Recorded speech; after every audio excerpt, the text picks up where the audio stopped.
Initiating Movieboys podcast. Still loading. Tempest and Ryan are on their way.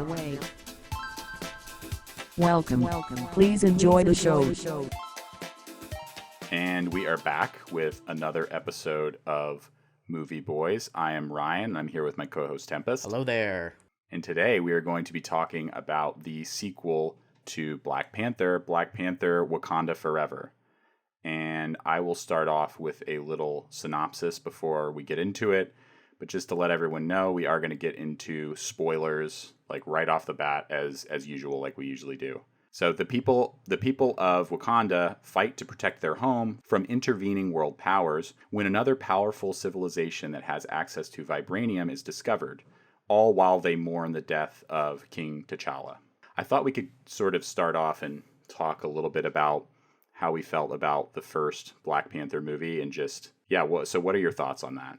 I remember liking the first Black Panther film. I felt like Killmonger is probably my favorite villain other than Loki in the MCU, which isn't a hard contest because a lot of the MCU villains kind of suck, but, you know, he still wins that title. I agree. I really think that while I don't think it's one of my favorite Marvel movies, I think it's a solid Marvel movie.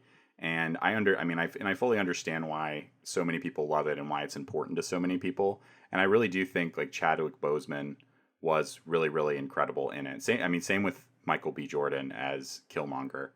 And I don't know. I do feel like for that movie, like toward the end, it kind of fell apart a little bit for me. And oh, you mean the CGI the cat fight on the train station at the end? Yeah, and I don't know why it is. But, like, that's just all I can visualize when I think of the first Black Panther movie. I just think of that really, like, underwhelming fight that looks like it's from, like, a 2006, like, video game cutscene or something. Because there really is a lot of good stuff in that movie. And there are even good fight scenes in it. Like, the fight scenes on the waterfall, like, where they're just kind of 1v1ing each other. Oh, yeah, that's really great. Memorable and cool. But I don't know. All I can think about is those scenes at the end. And it just, I feel like that just is kind of a testament to where a lot of Marvel movies go. And even the best and like the upper tier Marvel movies sometimes just end up falling into that.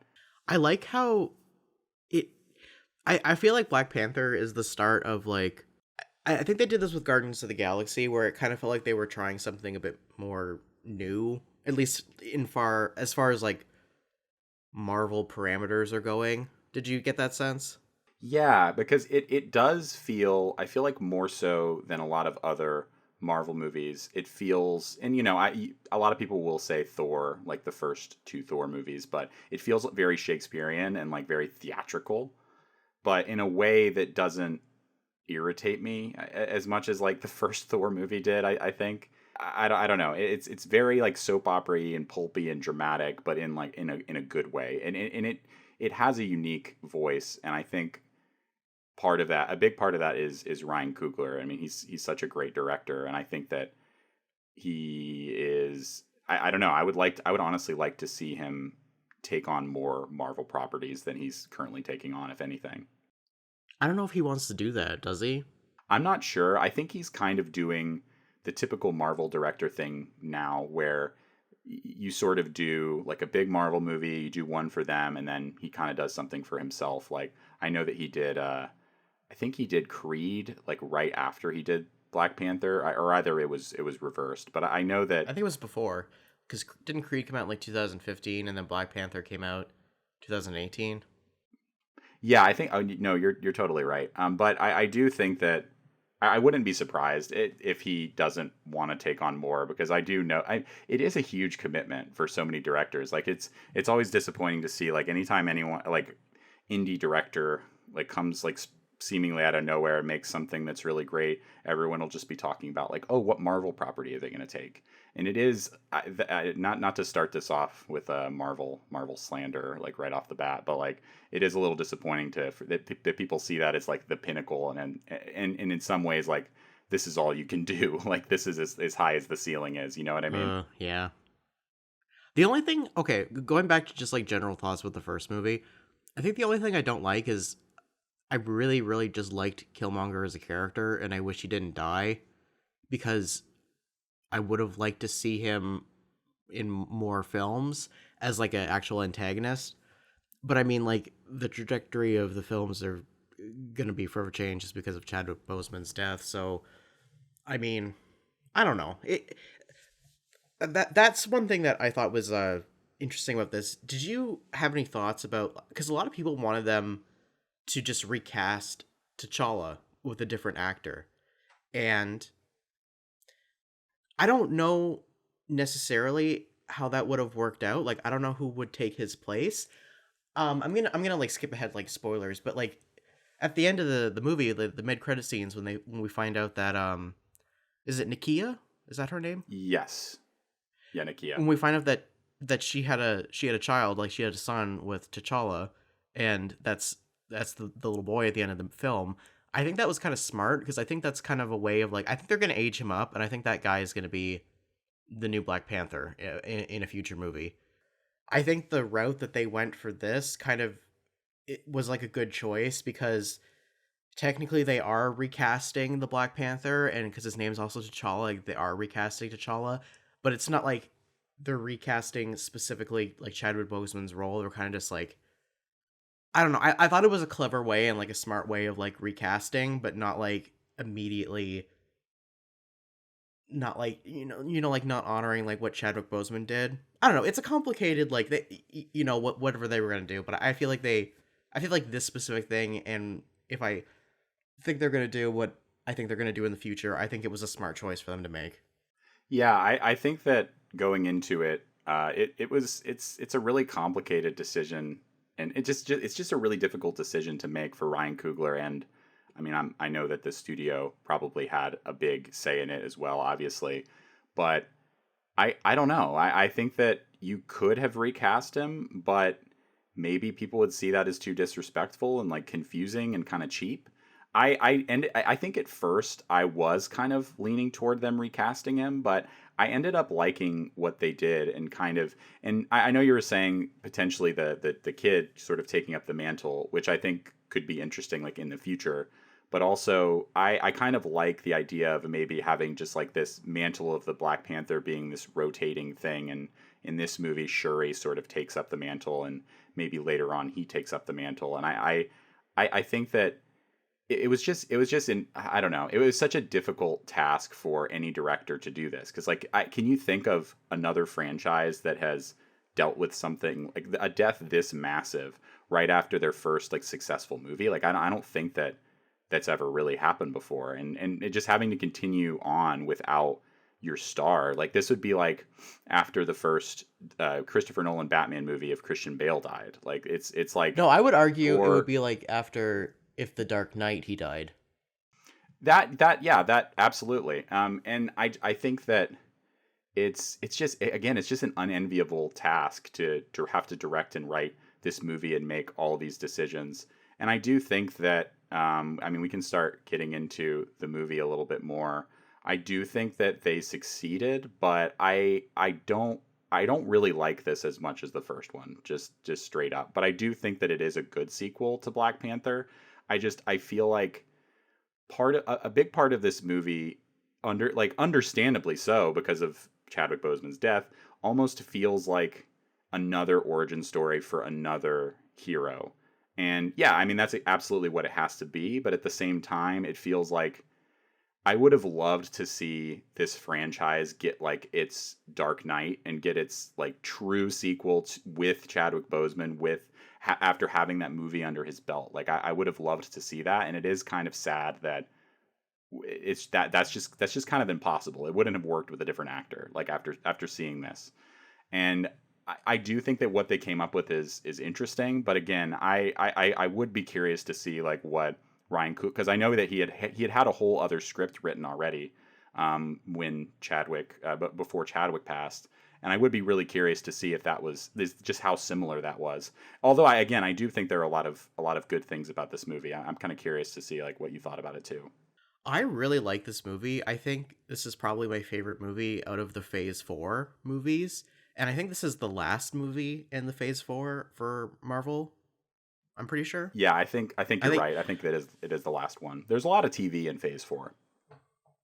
I feel like Phase 4 overall has been kind of like we look back as like the experimental era Hmm. for the MCU. Not saying that in a good way. Like the tone has just been all over the place. It feels like they aren't really building towards a cohesive story like they were in the other phases, and everything's just kind of been all over the place. I absolutely like really love this movie for one thing, and I think it's the thing that I think it's the thing that like this whole phase should have been about. They just went through a war and they experienced like massive amounts of grief, like with Infinity War and Endgame.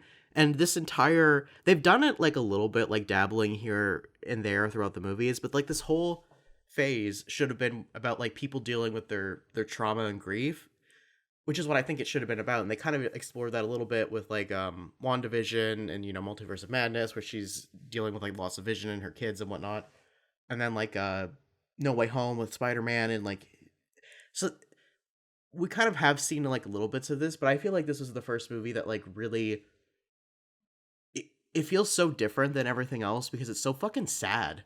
Like this movie was sad. Like no one when I went to go see it in the theater, and there's a lot of people there, like people were solemn and quiet during the film. Like it was not like a very rowdy popcorny action movie. It was like almost like kind of like you were almost like I didn't cry during the movie, but it was like that feeling of like this is so fucking sad when you're watching it. And I love that. If only because I feel like they haven't done anything like this. Yeah, and I will say like there are definitely a lot of bold choices here, and I hadn't thought about it in that way, thinking about because it really does feel like a lot. Okay, a lot of the other Marvel movies in Phase 4 have kind of touched on like the blip and what happened with Thanos and the big war, but they really haven't been like fully focused on it as much as this movie is, and just dealing and just Shuri and Ramonda and all of these other Wakandan people just dealing with their grief and finding a way to channel it. And I did really like that, and I liked that. I feel like unlike a lot of other Marvel movies in this phase, I think it kind of had more unique themes, and just Yeah. again, just having her just need to find a way to channel this grief and creating a villain that sort of is representative of like the polar opposite way that Shuri could go if she wanted to go that way, in terms of in terms of just and Namor being this vengeful person that wants to just destroy the world and unite with Wakanda, with his people, because of what the grief that he has faced in his life. I did think that was interesting, and I don't know if it's I don't know if I'm going to be going back to watch this anytime soon. So I don't know if it's I do think it's probably one of the better movies in this phase at the same time. I don't think I'm gonna want to go back and watch this, but I don't know. I remember thinking about this a lot after I saw the movie and how much like it stuck with me in a way that was like a Marvel movie hasn't in a really long time. And I just absolutely loved like the scene in the throne room with Angela Bassett, who plays Queen Ramonda, and she's talking about how she's like, I've lost my husband and my son and like my entire family, and I'm like the queen of the most powerful nation in the world, and like she was acting her fucking ass off in Absolutely, that scene. yeah. I was like, oh my god, like she is giving like 150%, and I was like, wow, this is like I said before, you just haven't seen anything like this, so you like I've never really you kind of know what you're getting when you get a Marvel movie, and I was not expecting this. And actually, I know like when we talked about Thor, the Love and Thunder, when we did that review, I was kind of like done and a bit checked out. I mean, I wasn't even really interested in seeing this at first. The only reason why I changed my mind is because when I saw the trailer and I saw that scene, and I was like, oh, okay, I'm actually kind of interested in this because like I was interested to see what they were gonna do with exploring this grief, and I was really happy to see what they did because I think they I don't know if you've ever experienced like a death of anyone in your family like this, or any sort of like loss, but I feel like they really captured what it's like when someone so important and special in your life dies, and like you have to move on. Like the world doesn't stop to grieve with you. You just have to keep going and like to work through that and how that works. I just thought it was, I don't know. I feel like I'm in a minority because whenever I hear people talk about this film, they don't really seem to like it that much. But I thought this was great. I loved it. I guess I don't know. I did connect with it, and I feel like going back to a point you made earlier about Ramonda and Angela Bassett's Ramonda, like I really do think that she easily gives the best performance of this phase of Marvel, maybe even of the last one. Like she really killed it, and yeah, that throne room scene specifically just like really stood out. And honestly, just having I don't know, Ryan Coogler just having the courage to be able to kill off not only like another big character in the story in that moment. I felt like it honestly made the theme of grief. I think it made it resonate even more because it was so surprising. Like I really didn't see that coming, and it really hurt. And honestly, that moment specifically, I feel like really hit me hard. Just not only do they have to go through the death of T'Challa, but they have to go through another. They have to deal with another death just so closely afterwards. It's just I feel like that was pretty powerful. Oh, I absolutely love how when Shuri took like the purple heart and then she went through like the ancestral plane and she saw Killmonger. I thought that was fucking great. That was I loved that. That was a great choice.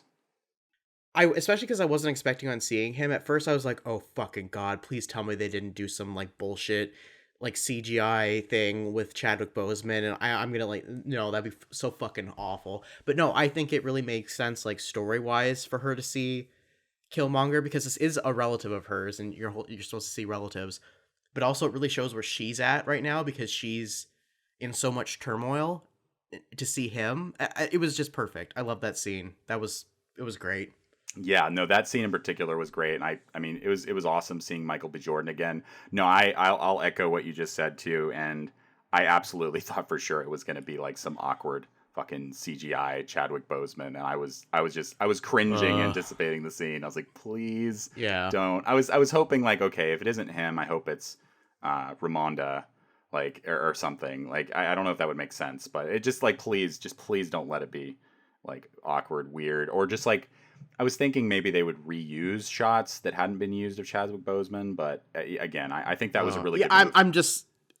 I'm so glad they didn't go down that path. Like I was thinking, like Leia in the last Star Wars one. Yeah, I was just please don't do this. No, please. But they didn't do that, so that was good. But it did fit very well thematically with what Shuri was going through in the movie. I thought it was perfect. Especially to like. I wish we could see him more. Like, I wish he was still alive, and I wish he could still be like a character that was in like the main part of the story.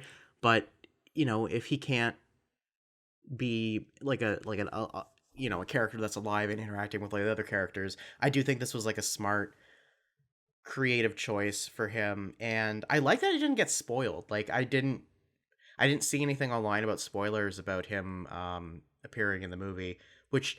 I know for the Spider-Man, the No Way Home one, like the Andrew Garfield and Tobey Maguire showing up, like that got spoiled months in advance, which kind of sucked. It was like, okay, come on, really? Yeah, I didn't have it spoiled for me either. And I don't know if that's because I wasn't. So I feel like with the Spider-Man movie, I was kind of like looking things up because I was just really kind of just, I don't know. I feel like nothing has been done like that before in terms of like bringing back so many like actors from previous franchises. So I was curious because there were so many rumors. Maybe I just didn't look into it as much for this, but it was a really nice surprise. And yeah, I mean, I'll love seeing Michael B. Jordan in anything is always great in my book. He's fantastic, and it is kind of disappointing that they killed him off. I really, there are still some people that think that there might be a way to like retcon and like bring him back, which I honestly wouldn't multiverse care. Exactly. Like I wouldn't care multiverse if they decide to do that. Like I'm down. He's great. He's fucking awesome. I don't know how you don't like this person. Namor, yeah, for sure. And Namor is I thought was okay, but I don't. It's just it is really difficult to compare to Killmonger at all. Yeah, I would say I like Namor, and I like the introduction of this character, but like there's a thing where Universal, I think, owns the rights to this character, so they can't make a solo movie with this character. They can only have him be in ensemble Mm, pieces, which is the same thing with the Hulk. Like the Hulk can't have its own movie anymore. It can only appear in other I didn't know movies. that. Yeah, it's part of the same contract deal with character rights. It's a bullshit. Whatever. Anyway, um, I'm not no I don't know necessarily if I want to watch like a Namor movie, but I feel like I feel like this character kind of had a lot going on and a lot of its own things you could explore. Where it felt like a side quest in this movie. The same thing with Ironheart, Hmm. like Riri. Is it Riri Yeah, Williams? Is that what her Riri name is? Williams is her name. Yeah. That also felt like a side quest kind of thing. Like we're introducing these other people, and it's like they're great and all, but like I want to focus on like Shuri, and let's focus on this And I story. guess that's my biggest issue with it is it feels very ambitious. Yeah, it feels like this whole thing felt, and I will always give credit to something, like as I think I've done in reviews in the past, for being like really ambitious and trying to do a lot versus like just kind of going through the motions, like like Thor: Love and Thunder, and really just trying to replicate what they've done in the past, and just doing the same thing over again and doing it in kind of like an uninspired way. Like I do feel like they tried to do a lot in this movie, but I think, see, my issue, I guess my issue with that too is I think you could completely cut the storyline with fucking I don't remember the character's name, but Martin Freeman and Elaine from Seinfeld. Like I understand their importance to the story, but like that was a lot of the movie, and it just felt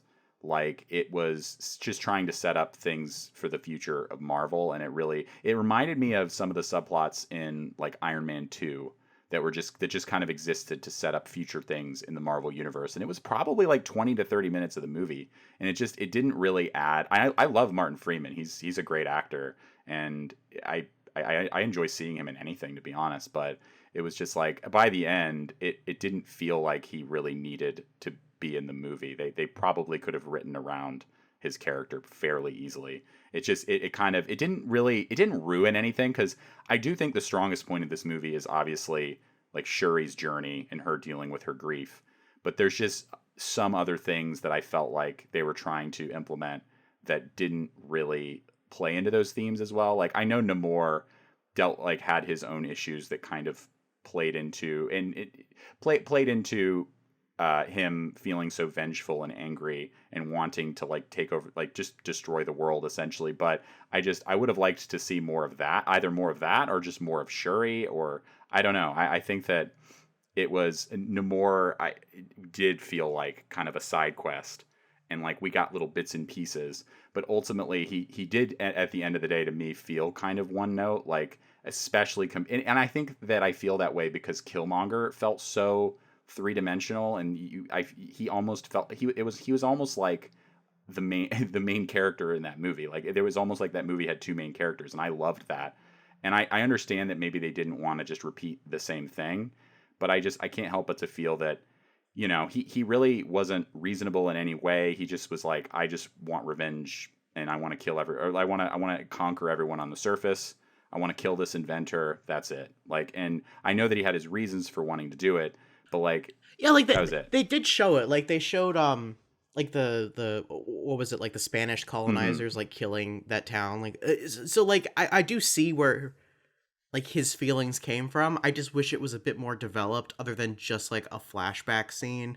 And that's my issue with it. Like I understand based on just that one little thing, but I maybe liked, maybe they could have included more scenes of uh, Namor discussing with like Ramonda or Shuri, or there could be more. I feel like diplomacy, like at points, and maybe that would slow things down and people would be bored. But I would have liked to see more of their ideologies kind of clashing, and maybe them trying to convince him. Then and maybe that would show us more of like Shuri's internal conflict too. It would kind of like serve two purposes there, and I feel like we get hints of that. Like I think people who love this would probably say like, "Oh, Ryan, that's there," and it's like I know it's there, but I just would have liked. It's just not developed. I would a like whole more lot. of it, but I like the Yeah. again overall. I like the idea. Like and I do again. I think that the overall structure of this and where they decided to go with Shuri's character was great. Like the arc is awesome. Like I think that it's just there's these other little things in the movie that felt like I think that this could have been probably one of Marvel's better movies overall. There's just little things that are kind of preventing me from saying I love it, even though I really like it, if that makes sense. No, yeah, I completely see what you're saying. I I like I like how it opened in the UN where they're talking about vibranium, and they have it's like the US and I think France is the other country talking about how like they want access to vibranium, and someone pointed out how that kind of reflects real world colonization with Africa, and how especially like France and not necessarily the US but like countries in general just see like the African continent as like a resource mine, and not necessarily like people with like their own cultures and like their own communities and stuff, and you can't just go in and like steal everything. So I like the idea of them talking. It kind of like echoes like real world colonialism. And I know you were talking about Elaine and Martin Freeman's character, which I don't remember either of their names. The only reason why I know they're going to be important later in later movies is because I think someone said this is like the theory for the Thunderbolts movie that's coming up, which is like the discount knockoff team with a bootleg Captain America and all those other people they've been introducing throughout all the movies. Basically, people are like theorizing that they're going to be like a team that gets sent into Wakanda to steal the vibranium, and then it's going to start like a war, or like like a civil war, and like probably we're going to see more conflict with like Namor's people because they also have vibranium. So I think that's going to be interesting in the future if that gets like pulled off correctly, but like we're not really dealing with that right now. But I did think that was interesting when I think that's what they're going to be setting up is more conflict over vibranium, and countries are going to be seeing like Wakanda as a threat, not an ally. Yeah, and I understand that it's like this is a different kind of storytelling. Like it is like Marvel movies. I know that they're not always going to be standalone, even though that's kind of what I prefer. Like so if they are setting up these things, I guess I kind of wish that it also like these characters also played into like the main story a little bit more somehow, or they were just in it as like little hints. Like it felt like they were in it a lot more than they needed it to be. I don't know what the runtime was for that, but yeah, I am interested to see what they do with that. Is Riri Williams' character involved with the Thunderbolts too? Do you know? No, she's not on the Thunderbolts team. I think it's John Walker. John Walker. So yeah, he's like you know how he's like the new Captain America, but like he sucks. So the Thunderbolts is going to be him, Yelena, who's the Black Widow's Natasha's sister. Right, we love Florence Pugh here. This is a pro Florence Pugh podcast. So Dave Harper, who plays like the Russian dude in the Black Widow movie, and then I think, do you remember the villain from the second Ant-Man movie where it was the girl and she could like walk through walls? Oh man, honestly, no. I've seen that movie, but no, I don't remember that at all.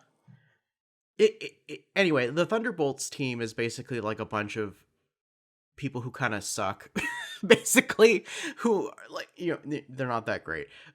So they're gonna be the team that's gonna be going in, I think, into Wakanda to like steal vibranium, or they're gonna go into Wakanda to like start a coup, basically. That's the theory, and it makes sense like this because fucking Elaine from Seinfeld's character, she works for the CIA, so like her getting a team together to start a coup in an African country, like that makes that tracks. That Baron Zemo, I think he's also in Thunderbolts. I don't remember exactly. I don't know. There's a bunch of people. Yeah, that could definitely be interesting. I honestly wonder if it's just going to turn into, I don't know, the entire team is like, what we're actually doing is wrong. And then, I don't know. Like, I think that I feel like Marvel needs more, and this is definitely like a little bit of a tangent, but I feel like Marvel needs more bad teams that are actually bad. You know what I mean? Yeah, I would like that. Oh, also for the Thunderbolts movie, that's the one that Harrison Ford is going to be Thaddeus Thunderbolt Ross, who's like the general in charge of them. That name's hilarious. That'll be interesting. I'm curious if Harrison Ford will show up for it, or if he'll kind of, you know, give like a grumbly, sad Harrison Ford performance where he doesn't want to be there. We'll have to see. Either way, it'll be entertaining to see him in it though. I think he'll be interested in it. Like he signed up for it. They could have asked someone else to do it. That's true. It's not like Star Wars where he's being roped in and they're like, please show up. Like God, it's not when like he shows up in Rise of Skywalker, it's just like holy shit. It looks like he just got out of bed. Yeah. Was he even wearing his earring? I think he may have been. He really, really did not want to do it, understandably. I don't necessarily understand why he hates that character so much, other than like just his own personal feelings. But anyway, He seems like an interesting guy. He's just never, I don't know. He's always seemed very resentful over Star Wars stuff for whatever reason. I don't get why though. because I know he absolutely loves being Indiana Jones. Like he loves that character to death, but he just hated Han Solo, and he wanted Han Solo to die ever since the first fucking movie. Yeah, well, he got his wish with Force Awakens at least. At least he finally got to die. True.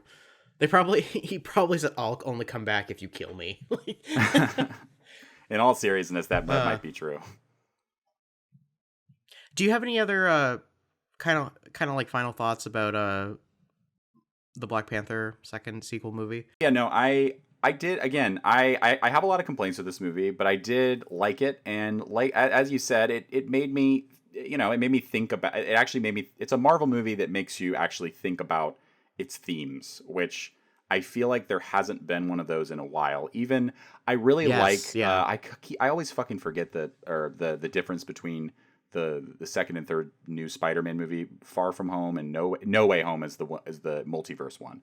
Yeah, No Way Home is a really fun movie, and I had a great time when I watched it. But on subsequent watches, it's like I don't know, I don't love it as much, and I think that's because like there's really nothing that there's nothing there that's meant to stick with you other than, oh, it's fucking cool that you're getting to see all these previous Spider-Man actors. Like it is about Peter dealing. It is also kind of about Peter dealing with grief, but it's just I feel like it's not explored in as interesting of a way as this movie is, and I think that just by this movie being more ambitious, I think I can. I don't know. It is one of the better movies in this phase of Marvel. I don't know if I like it as much as like WandaVision, for example. But I do think that it doesn't really matter where I rank them. Like I think that Ryan, at the end of the day, I keep thinking about this, and like Ryan Coogler, I was saying this at the beginning, but just had such a difficult like fucking task with for making this movie without Chadwick Boseman, and I think that he succeeded. I think that he did a good job with this, and while I do think that this has some like annoying Marvel stuff, that it's not annoying on the level of like, Thor: Love and Thunder. It's just annoying as like I would like to I personally like to see movies that are just a little tighter, and I think that this didn't quite need to be as long as it is, and I think that there's things you could cut and make this stronger. But at the end of the day, again, it's like it's ambitious, and I appreciate that, and I think Ryan Coogler is a great voice in the MCU, and I hope that he gets to, I hope he gets to continue making more movies outside of Black Panther 2. I would say I agree with your thoughts. I think I think I probably connected on this with this movie a bit more on like an emotional level than you did, because I do have problems with like a lot of the character introductions and a lot of the side quest plot lines that aren't really helping like the overall story, slash if they are going to be in here, needed to be developed more for them to be in here. But overall, I just really like the movie. I almost have like horse blinders on, where I'm like, I'm just focusing on the things I like and just like ignoring everything else I didn't like with the film, because the stuff that I really liked makes up for it for me personally. And I think that's totally fair. Like there are absolutely like tons of movies that I like that it's the same way. Like the you know, if the thing, and I think that that's a good way to look at it. Like if the things that you love really really stand out, then you're not going to give a fuck about the little issues like that you have. Going back to what I said at the beginning, I do think we're going to see a time skip, and I do think they're going to age the son up, and I do think the son is going to become the Black Panther, and I think there's going to be, I don't think like tension, but I do think we're going to see some interactions between like his aunt, like Shuri, and then like him, and then maybe Nakia too. Like I do think that's going to be where they're going to go in the future. So that's where my prediction is. Oh, also I think they're going to do the thing where they're either going to start a coup, and they're going to be stealing vibranium, and then there's going to be like internal conflict. Oh, Daniel Kaluuya's character. I would have liked for him to come back. I hope he comes back for the third one. I think that would be interesting, or he comes back in the future too. I totally agree. I think that would be great to see. I think yeah, Daniel Kaluuya is such an amazing actor. I would love to see more of him in these.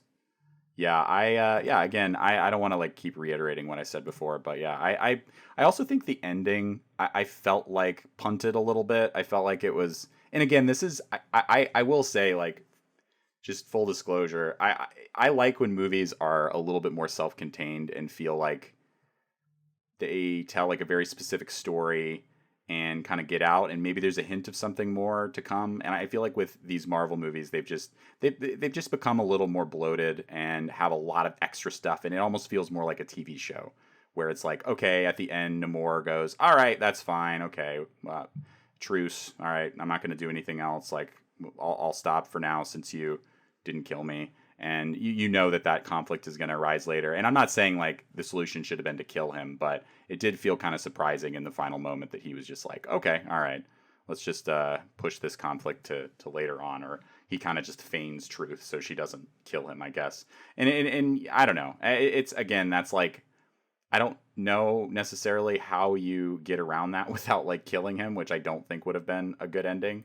But it did kind of just feel like they're sort of pushing off another conflict with Namor and his people versus kind of concluding this arc in this movie, if that makes sense.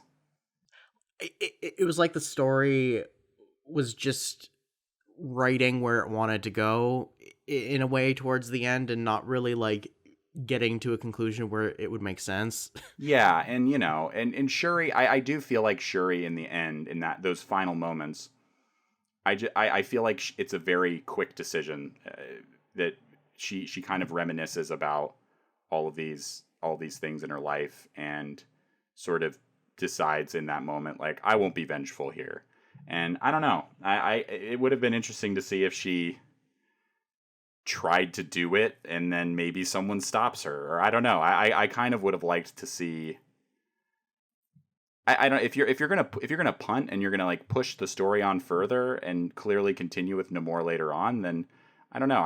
I think I would have appreciated like a little bit of maybe a surprise there, and especially when I feel like she kind of just makes that decision very very quickly. Yeah, I agree with what you're saying. I don't mean to be doing the same old song and dance, but like it could have been developed more. You know what I mean? Yeah, and I feel like I like the blue. I do like the blueprint, and I like a lot of the ideas here, and I think the themes that Ryan Coogler wanted to explore were.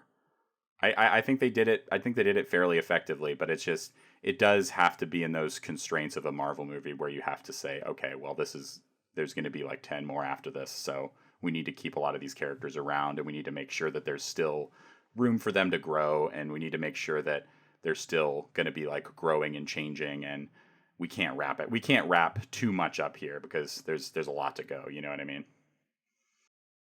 I will say going forward, I used to feel the need to like see every Marvel movie, like, you know, up until like Endgame and Infinity War.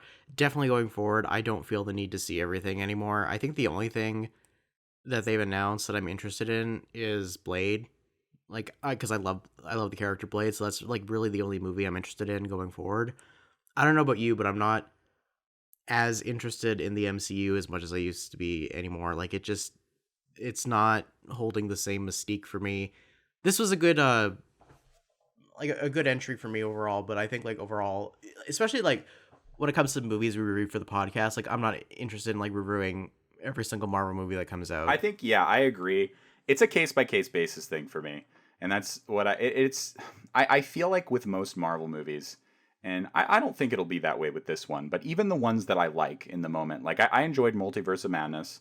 I enjoyed Spider Man No Way Home, but I feel like it's like in the moment, it's a lot of fun. You have a good time, but I don't really think about it very much after that. It just kind of comes and goes, and I think that this whole phase 4 has kind of had that issue with a lot of the movies. I think that this movie was good. I don't know if it's enough to be like, all right, the MCU's fully back on track. I feel like they're going to need a couple more under their belt until I feel that way. But I think that I don't know. I think I saw a report that said that they were going to try to slow things down a little bit and not make as much. And I think that's probably a good Yeah. idea because Yep. it's just Yep. it's I a agree freight with- train and it's out of fucking control and they need to, and it's not that they're making anything that's horrible because I really don't, aside from like Thor Love and Thunder in my opinion, and I think your opinion too, like I don't think that they haven't put out anything that I outright hate, but they're making a lot of movies that are just okay, just kind of like middle of the road, like popcorn sort of action movie, which there's nothing wrong with that, but I think that I think in the previous phases there were a lot of movies that were incredible and like really really fucking good, and I think that this last phase was a little bit of it was just a little bit of a slowdown, and there were more movies that were kind of letdowns. I mean, I still haven't even seen the Eternals, but I don't know. I don't think you need to see it based off of what I've seen other people say about it. I think it was like right when the TV shows started coming out that I started to feel like some of this content is just, it feels like content. It feels like they're filling up a space. Filler. Yeah, it feels like this is okay. Like I've watched I think almost all of the shows, the Marvel shows. Like Hawkeye it's fine. It's not. You watch it and you forget about it. And same thing with the Falcon and the Winter Soldier show. It's not like the worst thing ever. But I don't know. It starts to feel like, am I just watching this because I've watched all of these previous ones? Yeah. It just started to feel like kind of like an obligation. Like we were joking about at the end of our first review of Thor. We were kind of just like, yeah, it's just another notch in the belt. And a lot of them, more of them than not, kind of feel that way now. Although this movie rose above that a little bit. It's like I feel like they're going to need to change. They're going to need to chain a lot more of these together until I start going, okay, these are must-watch movies again. I think they could get back there. I think this was I don't know. Like I said, this is like an experimental phase for them, and I feel like just based off of like reports we're getting, I feel like they've seen the writing on the wall and they're probably going to regroup, which gives me hope for the future. But again, still not interested in like before, like especially when I was in college, like I would see everything that they came out with, but now I'm just like, I don't care to do that anymore. Yeah, like in all seriousness, I'm just not that excited for the new Ant-Man movie, for example. Yeah, I do not care that much either. The first one was okay. The second one, Tim Heidecker was in it, which was cool. Yeah, I like that Greg Turkington is in them. Shout out to the On Cinema family out there. But I don't know. Other than like little stupid cameos from people that I like, it's like it's real. I don't know. The new movie. The trailer for the new Ant-Man movie just didn't really grab me either. So I don't know. I'm curious. The Blade movie could be interesting, but I guess I'm just worried they're gonna like Marvelize or MCUize it a little bit too much. But I'm sure you have the same thoughts. I'm not worried about that too much anymore. Did you hear about what happened with that movie? No, what happened?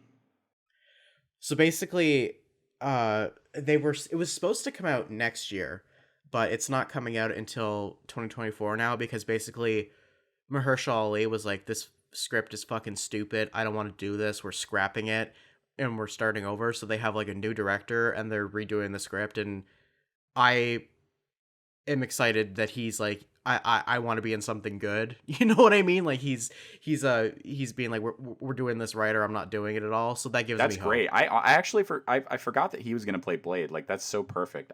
He was so fucking good in the third season of True Detective. Like I really love that season in general, which is kind of controversial, but he's like incredible.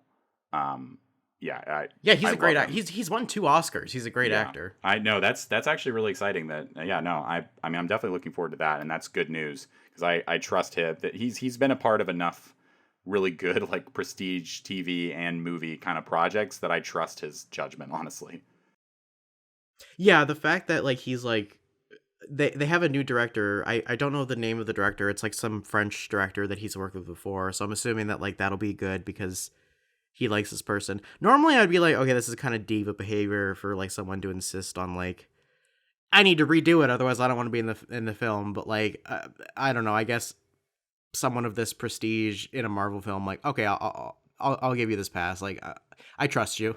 Like whatever's going on, I trust your feelings about Yeah, this. and if it wasn't like someone doing that to Marvel, if it was, I probably maybe would be a little more bothered by it. But the fact that it's Marvel, it's like maybe the script was kind of lame. I don't know.